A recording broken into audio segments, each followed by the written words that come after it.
Hello and welcome to this video. Quick disclaimer, this is not intended for children under the age of 13 years old, and if the comments are set off, it's because YouTube did it, not me. So, this video is about the first half of Season 4, so the first all 13 episodes of this half will be talked about because none of them are specials or holiday episodes. I generally give those their own special area of content. And I guess I should probably get into the first category, which is characterization. The characters are pretty good here. The main 6 are pretty much the same as always, except Pinky's antics are over the top more often than they usually are throughout the rest of the series. It's not too bad in this half, but I found it was a little bit much if you've watched this whole season in the latter half. The new side characters are pretty neat. A lot of them only show up once, but they make a nice impact, like Coco Plamel, and I'd say like the Maniac, the villain, who only shows up in one appearance, is one of my favorite. Super entertaining. The Wonderbelts also kind of show more of the inner structure here that we're kind of building on from Season 3, and like a little bit on Season 1. I don't think they did anything in Season 2, really. And we have appearances from well-known characters like Discord and the Princesses, and they're my favorites, so I always like seeing them. I feel like we get a good amount of them this season, especially Cadence.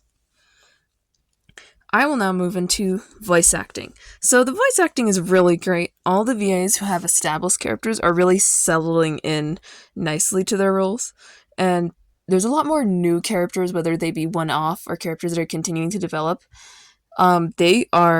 That do really good as well with their VAs. And this is exactly like the audio mixing of this season is how MLP sounds in my mind when I think of their voices. So this is like where I think voice acting hit its peak. I don't know how to explain that. Like, I don't think of Season 1 Applejack. I think of Season 4 Applejack voice when I think of her character, if that helps. So the world building is finally going somewhere. The writers start to expand the world in a little bit more subtle ways, like the basin where Daring Do explored, which is actually, I think, the Tunic 2 basin. I don't know how to say it. That's like a newer area of the world, but they don't name it here. And we also see Manhattan, which is referenced throughout the show. This is the first actual appearance. And lastly, the Equestria Games story arc is being continued a little bit, which has been carried through since like Season 2 of the show. So that's really nice. Other than that, the world building's not super great in this half. But I do think we're finally getting some places. I'm going to get into the music. Or no, the animation. So the animation is probably some of the best I've seen so far. The movement and shading is very well done on all the characters, and I feel like pretty much every episode looks great. There is only one exception to this rule. There is one new animation error. Now that Twilight is an alicorn, sometimes her wing, the animators will put Pegasus wings, and this happens like at least 2 or 3 times in this half of the season, and it also happens in the latter half, but I think less often, if I remember correctly. So that's really, it's a new, unexpected animation error for the show. So the music of this season, there's a lot of it. There's so many songs. I feel like more than half of these episodes contain at least one song. Like, Pinkie Pride has like 4 or 5 songs, for context. And I think some of the standout songs were the ones from Pinkie Pride, and then Three is a Crowd with Discord's A Glass of Water being the highlight of the season. Although there's songs I actually dislike more. I don't usually dislike the songs, but I did find the Bat song to be my least favorite of this season. Probably because the episode's not that good either, and it's kind of like a low point. I feel like we start seeing more inconsistency in the quality here of the music, but not super terrible or anything. The last section I'll get into before episode analysis is going to be my first impressions. So this is the first season of My Little Pony that I remember watching almost every single one of the episodes for the very first time. And there's a few that left bigger impacts on me than others. Like, the season opener is like phenomenal. I really loved that one when I first watched it. It like cleared up some lore stuff. I also found Pinkie Pride and Power Ponies to be really really one of my favorites for just entertainment value and rewatching as the series went on. I really loved this season, probably because I saw it when I was 9 and had a pet toad or something. I watched everything with an animal at that age nearby. So let's get into episode analysis, starting off with Princess Twilight Sparkle Part 1. The plot of this episode opens with Twilight getting used to her new wings and spending some time in Canterlot for the summer sun celebration. When Celestia and Luna go missing, Twilight takes control of Equestria and finds Ponyville covered in black vines. Discord is suspected of this, so he is summoned. But Sakura helps clear things up with a potion that can only be used with true alicorn magic that sheds light on the past to help Twilight figure out what was wrong, and the Tree of Harmony is discovered, and they have to figure out how to fix it. So, my thoughts. This episode is one of the most lore-filled of the season, much less the series up to this point. We get a lot of information about the princesses. I also just like that we see the summer sun celebration again, because it's confirmed it's been like a whole year in the show. 1 calendar year in the summer, the first episode of season 1, and this episode, for context. Now, albeit the episodes are out of order, but that's sort of how it tends to be. I also like details like the summer sun celebration isn't really something that Celestia likes because it celebrates her sister being banished, so it shows a little bit more of her there. Twilight herself is really out of her element in this season, but especially this episode, which pushes her development in a few different directions here. Only her alicorn magic can activate this potion, which was mentioned, why does true alicorn magic look like Sombra's magic? But that's not the point, is it? And I thought that learning more things about Nightmare Moon and Discord were easily some of the best parts of this, and how they play a part. The introduction of the Tree of Harmony, which plays an important role throughout the rest of the show pretty much, is pretty interesting. But on that note, the canon origin of the elements are confirmed to be from the tree. And you can reunite them. They needed to be reunited to help. But this brings me to the next part. Princess Twilight Sparkle Part 2. The main 6 are fighting their way through the Everfree Forest to find the Tree of Harmony, and Twilight and her friends are working together to find a solution, which will return the elements of harmony to save the tree. The group succeed in bringing Celestia, Luna, and back, as well as saving the tree, but at the cost of having to give up the elements to it again. The tree leaves a magical mystery box that the main 6 have a long road to figure out what's inside. So, my thoughts on this part 2 is even better. It builds really well on the previous part, so when you're watching these together, it's really nice to watch these just a direct flow. I think that the box's introduction at the end of the episode was a nice way to start a season-long story arc, following the main 6 finding the keys and then opening the box. And the tree is definitely an interesting addition to the lore, which is expanded upon a lot more in latter seasons. I have heard some say that the elements being returned to the tree ended up being a dumb plot point. I disagree with this sentiment.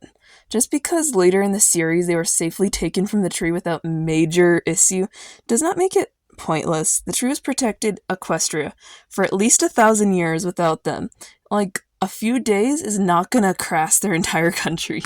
They brought him back anyway. But on that note, Discord's indirect involvement here is pretty interesting.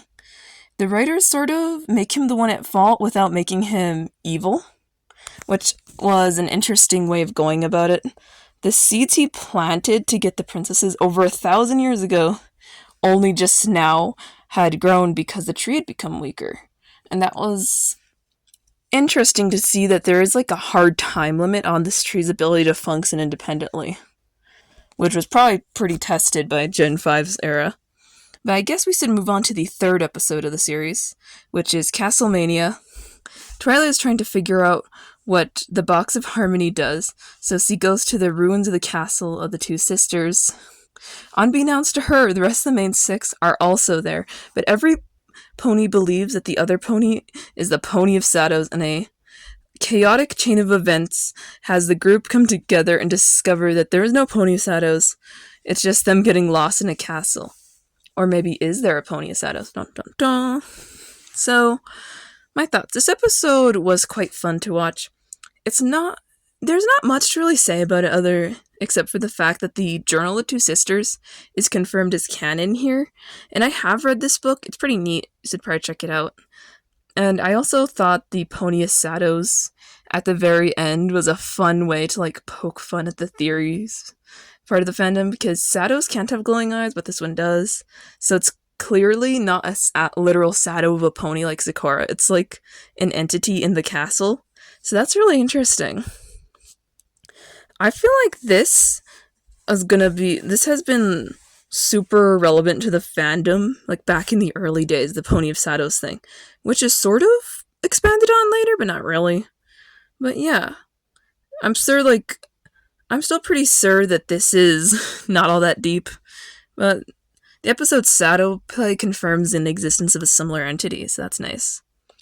Let's do Daring Don't. This episode opens with Rainbow Dash being excited about the new Daring Do book coming out, once he learned that it has been delayed.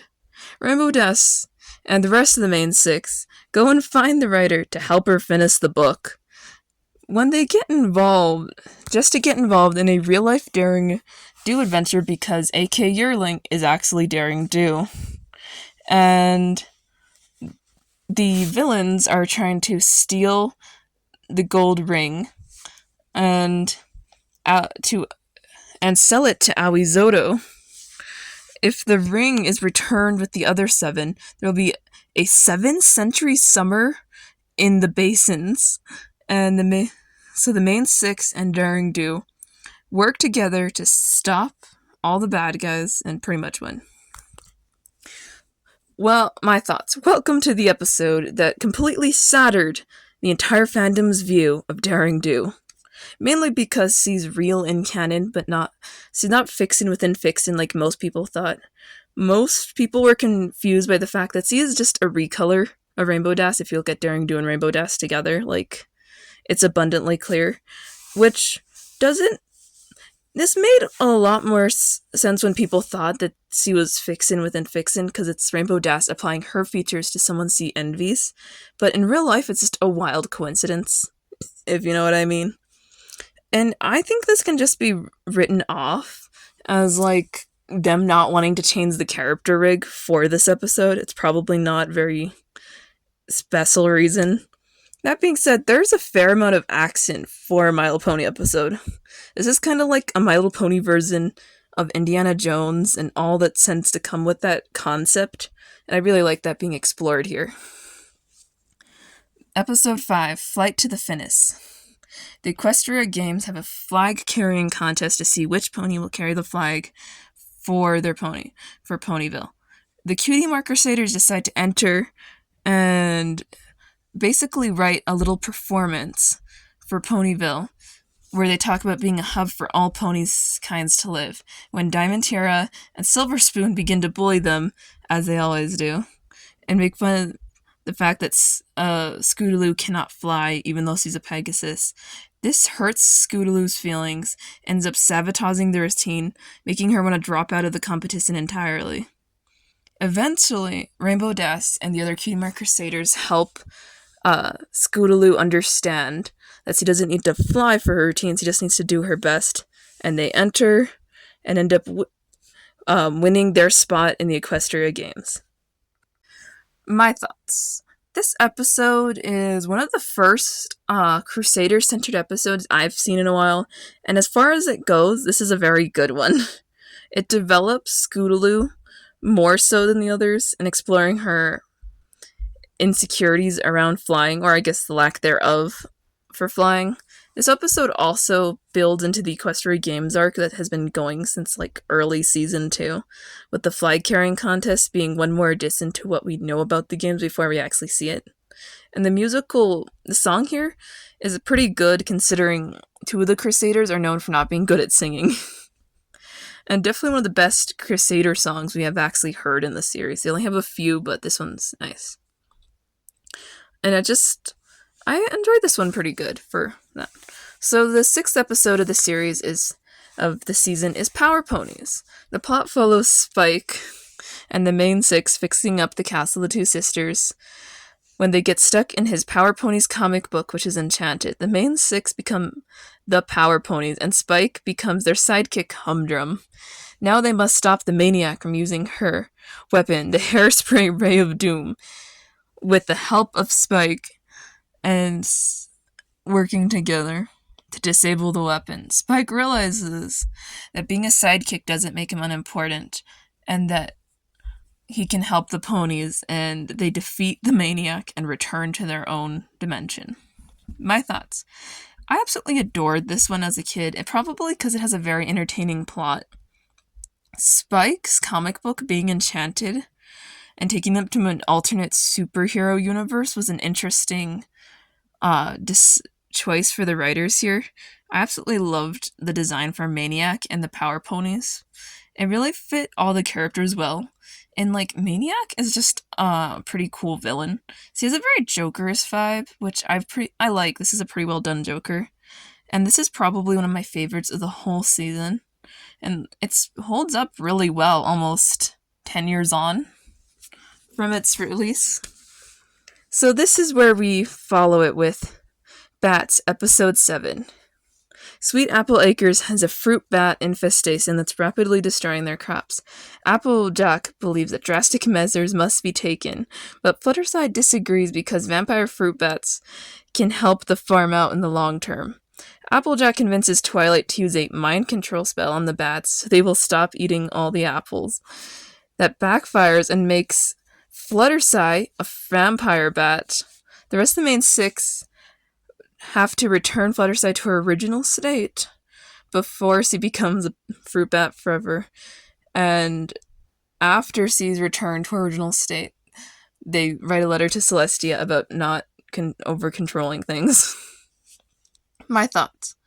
Coming off of the very last episode, this one is not as good as it could have been. I mean, I've always had some moral qualms with this episode, mostly because of its message. So Applejack has a very pressing issue that could destroy her business with the bats ruining all the Apple family's crops.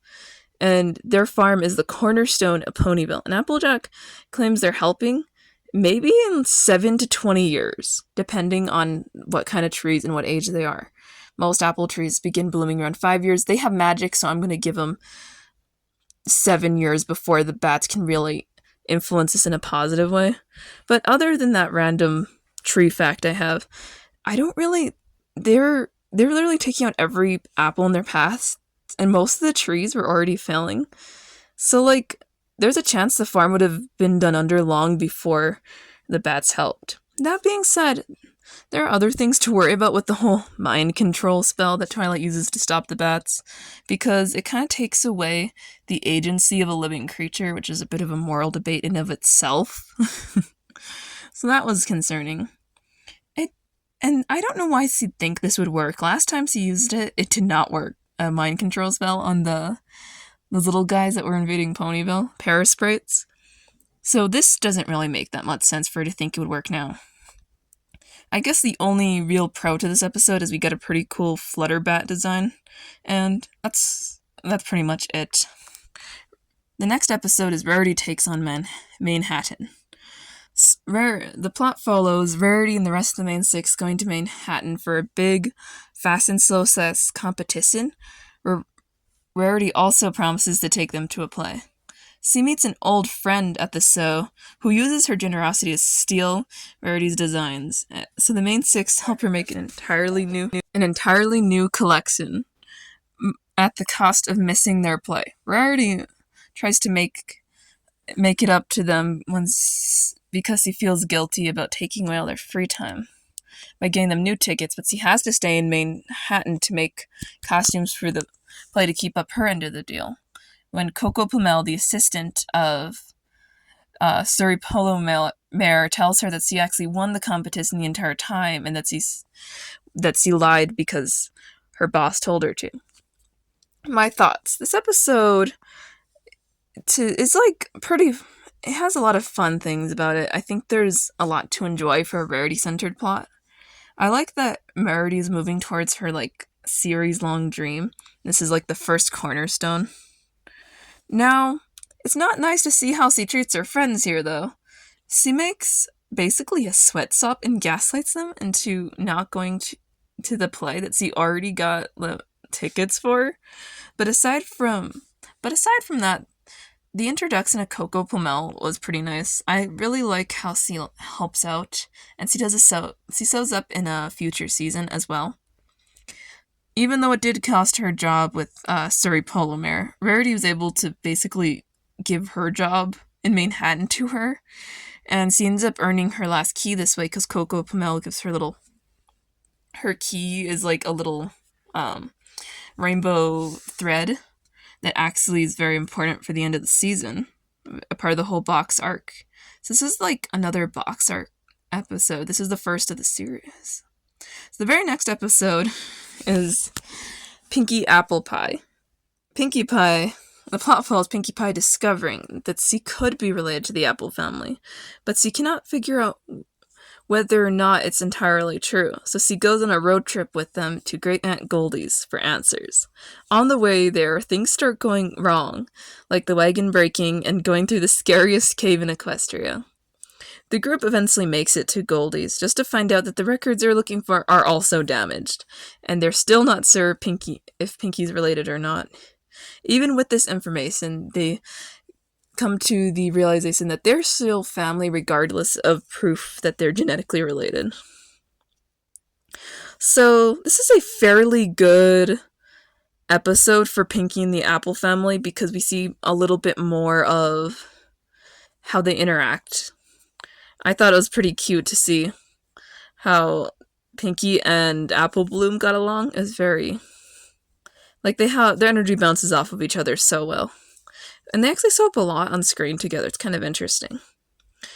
So the song here is also pretty good. It fits well within the plot. It's a thematically good song, not like a normal listening to song.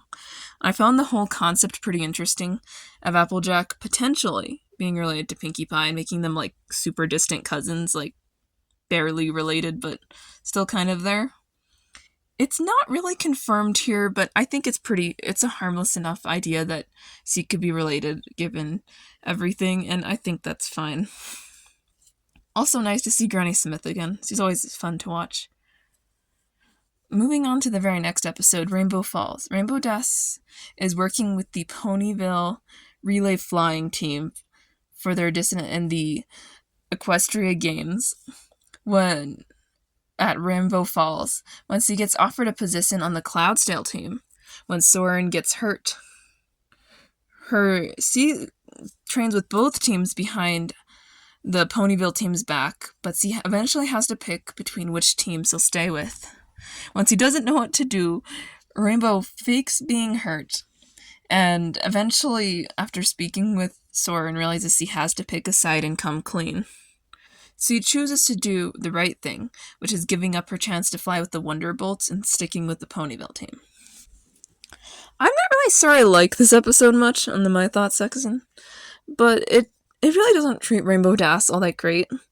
Her character is sort of done dirty here. I do think the side characters actually carry the story pretty well, like the Wonderbolts pushing things along, and even like the Ponyville team was pretty fun because they had Derpy, Bulk Biceps, and Fluttershy, who's not really a side character, but she kind of is a side character to this episode. And those three actually have a pretty fun dynamic together. They actually worked well. They worked together pretty well. I do wish the Wonderbolts were a little less immoral in the way they treated Soren, but I don't really know what to expect from them. They've been sort of corrupt every time we see them. So that leads us to the very next episode. Episode 11, 3 is a Crowd. Twilight has Cadence coming to Ponyville to spend the weekend with her, and Fluttershy is going on a trip. When Discord shows up, sick and wanting Fluttershy to take care of him, but since he is not there, he goes and bothers Twilight and Cadence. Discord convinces them to help take care of him and demand with more increasingly concerning demands, including going on a dangerous mission to find a flower that will heal him. In the process, risking their lives, just to find out he made up the whole thing to test their friendship. But Twilight is very mad at him because he ruined her weekend with Cadence for absolutely nothing. Cadence is not mad because he had fun and spent time with Twilight anyway, and they just realized they should let Discord into the fold more. My thoughts. Where do I start with this? This is sort of a loaded episode. The first thing we can talk about is, Fluttershy, because the trips he goes on is to see the Breezies, which are expanded upon in the second half of this season. I don't know, in my head, I always expected her journey to see the Breezies in the eventual one to become an episode, to the point where I had a dream that this happened. I don't remember details about it anymore other than her getting on the train and then getting off and seeing Breezies, but I always wanted to see how her journey went, even though this never happened. But other than that, it's pretty interesting. With the whole... So Discord himself sort of just crasses this weekend for Twilight by faking being sick. And I know some are not a fan of him here because of this, but it doesn't really bother me much. He's very recently reformed. It's been a few months. I don't expect him to be a perfect angel. He's sort of antagonistic, but it's entertaining, and Cadence was here too. I found her characterization pretty solid because she just rolls with the punches with everything she does, and the fact that she and Twilight are both Star Swirl the Bearded fans is an interesting detail. Before I move on, I have to talk about the thing they fight at the end, and I don't know if you saw it, but it looks very, odd. Glad it went back into its hole, you know? This is episode 12, Pinkie Pie. The plot follows Pinkie Pie no longer being the number one party pony in Equestria because Cheese Sandwich, her rival, shows up in Ponyville. He quickly takes over her job, planning everything, including Rainbow Dash's party, where Pinkie proceeds to get depressed and decides to challenge Cheese Sandwich to a goof-off, where they do increasingly sillier things to try to win, almost getting Rainbow Dash hurt in the process. Pinkie Pie, defeated, begins to leave Ponyville because he doesn't believe there's a place for her anymore. When Cheese Sandwich tells her his backstory, reveals that he only started party planning because of her influence, and they work together to throw Rainbow Dash the best birthday party ever. That's birthiversary. So my thoughts. Wow, this episode was pretty great to me. I feel like there's a lot of things to like it having a very engaging plot and developing certain characters and wonderful music. But let's sort of start with Cheese Sandwich himself, because he provides the conflict of the episode, mainly because he takes Pinkie Pie's spot. But for those who didn't know, he's actually voiced by Weird Al Yankovic, which is just kind of random, but a nice surprise. You wouldn't necessarily expect him to be here, but it's probably one of the reasons it's so musically packed. On that note, there are a lot of songs here, which I mentioned that this one literally has the most. I like pretty much all of them. I don't think there's one that's particularly bad. And the story itself was pretty cool, because it focuses on Pinkie and her motivation to make everyone happy, which is just relatively noble. It's not a very selfish cause. And a little side note, Rainbow Dash moved to Ponyville on her birthday in canon, which means that she, left home on whatever birthday it was. It's her birthiversary, by that logic, which is a very odd plot point to bring up. Now we're getting to the last episode that I'm going to be talking about in this video, which is episode 13, Simple Ways. The plot follows the Ponyville Day celebration, where Rarity is picked to plan the event, because he's basically a model citizen. A stallion that Rarity takes a liking to is going to come as a part of this, but he only has eyes for Applejack, which pretty much to the dismay of both Applejack and Rarity. Rarity, to cope, begins copying Applejack to try to get Trenderhoof's attention, losing sight of her goals for the Ponyville Day celebration. Applejack acts like her just to show how odd she is behaving.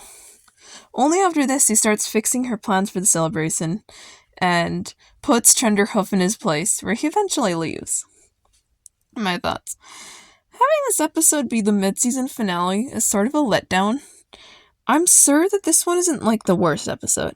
By far, it's a okay episode, unless to Rarity does not do a good job with her.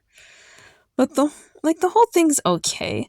It's just the placement makes it feel really underwhelming. Like, do I really want to come back and watch more of this in 2 months?